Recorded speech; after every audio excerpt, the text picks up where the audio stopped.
I've probably done 2 CrossFit workouts. And one of them was a warm-up. And the feel like all day like, all night like, offense like, defense like, it's war like, and it's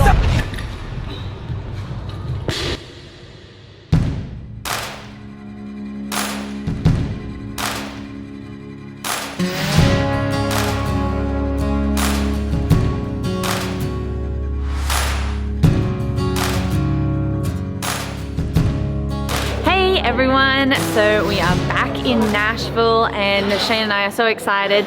It is going to be quite a journey getting back into the fitness.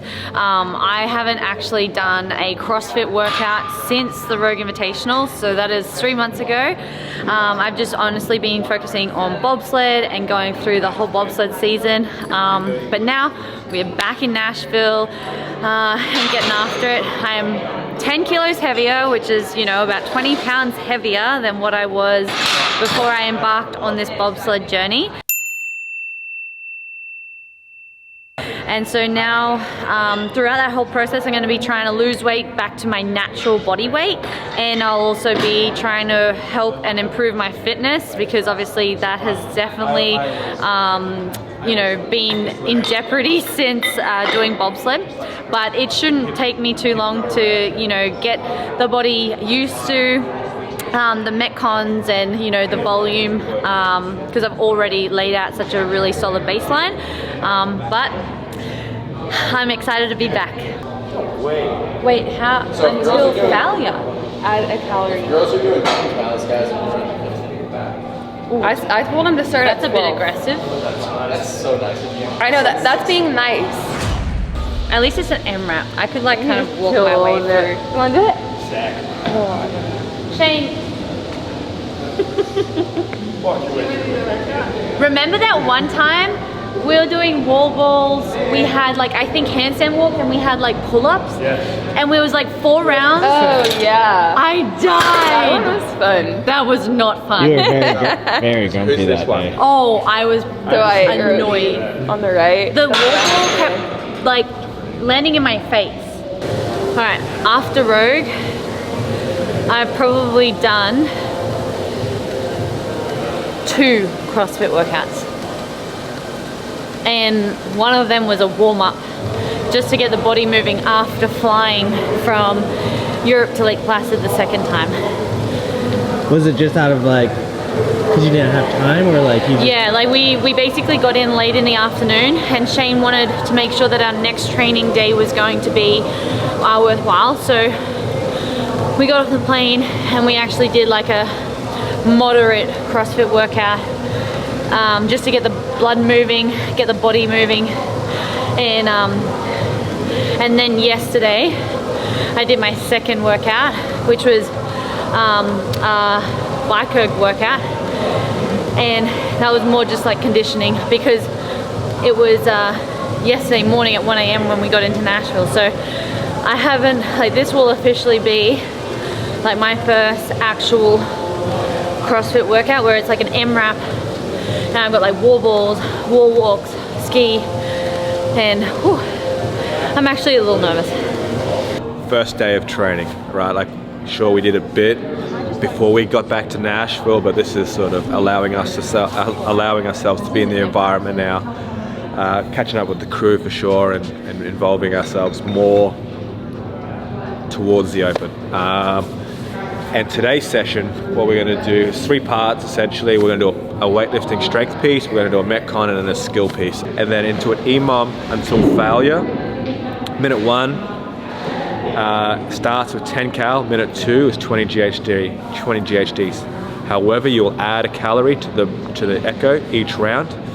What I'm thinking of doing, and speaking to Tia real quickly, we're going to modify that piece, and we're just going to fix it, and we're going to have 12 to 13 cal on the echo, and then we're going to hold 20 GHDs. I'm still thinking between you and I, Tia you'll find out shortly whether or not to add 3rd minute, make it a rest, or cap it off and do 5 or 6 rounds of that through. Honestly, I think you guys are in for a roller coaster of emotions or a ride. Tia is far from where we need to be. We're not worried, not by all means. You know, when we looked at the calendar this morning, we got 6 weeks until the quarterfinals, right? And she needs to be top 120, possibly in the North American region, or top 30 in Australia. So we need to be there. And then I think it's 10 or 11 weeks until the first week. 10 or 11 weeks until the first week of the semi-finals, and that's what I'm looking at. So we've got a great block of training ahead, but man, we got an up-road battle here.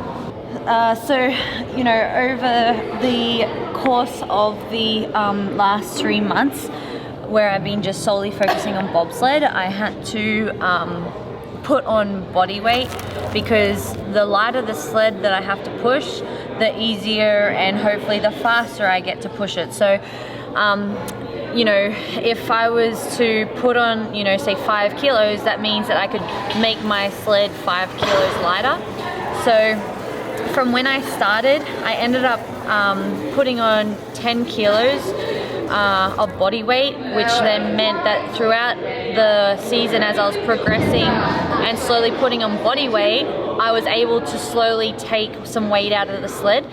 And you know, it's one of those things, like I was trying to make sure that as I was putting on weight, it wasn't jeopardizing my performance. And I don't think it necessarily jeopardized my performance, but I definitely think that it just had an impact on how I felt as an athlete, because it's not my natural body weight. So for me, force feeding myself and really trying to overeat to put on that extra weight just wasn't really making me feel happy or fulfilled. So you know, I'm kind of glad that that's all past me and I can actually go back to my normal routine and consuming the amount of food that I would typically and organically consume. And then also being in Europe, that was actually a real challenge, trying to find the right foods to help me with making sure that I wasn't just putting on, you know, bad weight, I was putting on solid mass. And there obviously is grocery food, shops around the Europe where we were traveling, but they're all very small towns, so the convenience of just going to Publix or, you know, Woolworths in Australia, it was the fresh produce wasn't as accessible as what you would typically find, and that was a bit of a challenge in itself.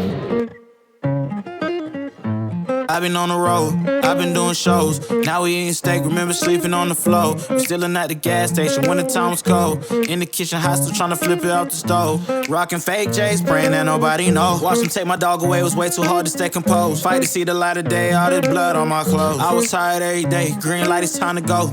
I don't wanna live life fast or die too young. Die too young. 100 miles per hour, I might crash, cause the good die young. Yeah, the good die young. Push it to the limit, I can't go no more. Red light, no way, I'm coming back home. Long dirt road, all on my own. I'ma be the greatest, write my name in the stone. Write my name in the stone. Yeah, I'm coming back home. Yeah, I'm coming back home. Write my name in the stone. Cause I'm coming back home. Cause I'm coming back home. Right back where I left because I feel like death, but no. So just finished the workout. Shane said to rest a minute in between each round, whereas everyone was doing an MRAP. So I'm very grateful for that, but it did allow me to pick up speed and also maintain some speed after having a little bit of rest. The ski definitely got the lungs burning, and just like trying to learn how to embrace the pain, and then 2, trying to get on top of my breathing throughout the ski erg. That was definitely something that I just haven't felt in such a long time. So, you know, it can only go up from here, but you know, I can feel like I'm a little shaky, so the body is just really adjusting, and it's going to take at least a couple of weeks to really find my groove and just like brush out all the cobwebs. But all in all, it's good to be back. I just got a long road ahead. So I hope you guys enjoyed seeing that. I hope that you you know, were interested or fascinated by me coming back and getting back into the 2022 season.